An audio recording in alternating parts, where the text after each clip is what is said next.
ব্যাপারটা হচ্ছে ট্যাগিং করা। এটা আমি দেখেছি, এটা নতুন কিছু না আসলে। 5ই আগস্টের আগেও যখন ছাত্রলীগ ছিল, যখন আমরা বিভিন্ন অন্যায়ের বিরুদ্ধে প্রতিবাদ করতাম, তখন আমাকে শিবির বলতো, ছাত্র দল বলতো, অন্য কিছু বলতো। এখন 5ই আগস্টের পরে আসে অনেকে এরকম মবস্টার বলতেছে, অনেক কিছু বলতেছে। মানে সোজা কথা হচ্ছে এগুলো ট্যাগিং করে আমাদের পথ চলাকে বন্ধ করে দেওয়ার চক্রান্ত আর কি।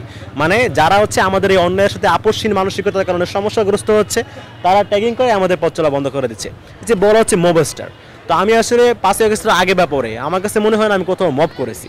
মানে যারা আমাকে মবস্টার বলে তারা কোনো সিঙ্গেল প্রমাণ দেখাতে পারবে না যে আমি কোথাও মব করেছি। তো আমার কাছে মনে হয় তারা হয়তো বা দুইটা ঘটনা কেন্দ্র করে বলতে পারে মবস্টার। প্রথম ঘটনা হচ্ছে আমাদের কলা অনুষদের ডিন, মানে 5ই আগস্টের পরে অভ্যুত্থানের পরে আমাদের কলা অনুষদের ডিন ডক্টর আব্দুল বাসির তৎকালীন ডিন, উনি হচ্ছে সরাসরি ফেসিবাদের দোসর।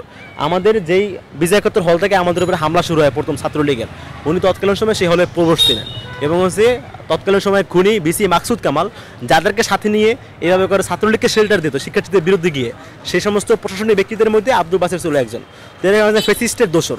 সে হচ্ছে কীভাবে অভ্যুত্থানের পরপরই কলা অনুষদের প্রশাসনের মতো একটা গুরুত্বপূর্ণ জায়গায় সে থাকে ডিনের পদে। তো এইটা বিষয় আবার একই সাথে এই আব্দুল বাসির চরম আকার ধর্মবিদ্বেষী। আপনারা শুনে থাকবেন কিছুদিন পূর্বে আমাদের ঢাবি শিক্ষার্থীরা, আরবি বিভাগের শিক্ষার্থীরা বটতলায় কোরআন তেলাওয়াতের আসর বসিয়েছিল। তো কেন তারা কোরআন তেলাওয়াত করেছে? এই কারণে সে হচ্ছে আরবি বিভাগের চেয়ারম্যানকে শোকজ লেটার পাঠিয়েছে।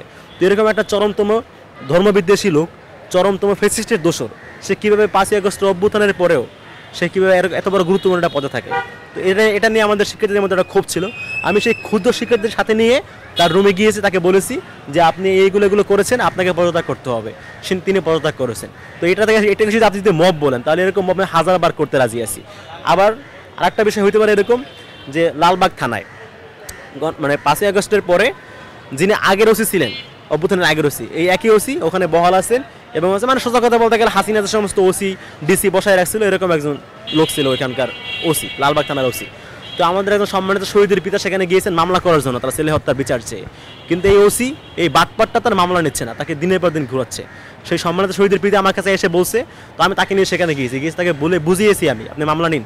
তাদের কারণে, তাদের রক্তের কারণে আমাদের আজকে নতুন বাংলাদেশ। তাদের মামলা আপনি নেবেন না কেন? সে মামলা নিচ্ছে না। এরপরে আমি হচ্ছে ফেসবুকে পোস্ট করে যারা গণঅভ্যুত্থানের পক্ষে শক্তি ছিল, জুলাই যোদ্ধা, তাদেরকে ডেকে আমি সেখানে গিয়ে একটা বিক্ষোভ সংগঠন করি।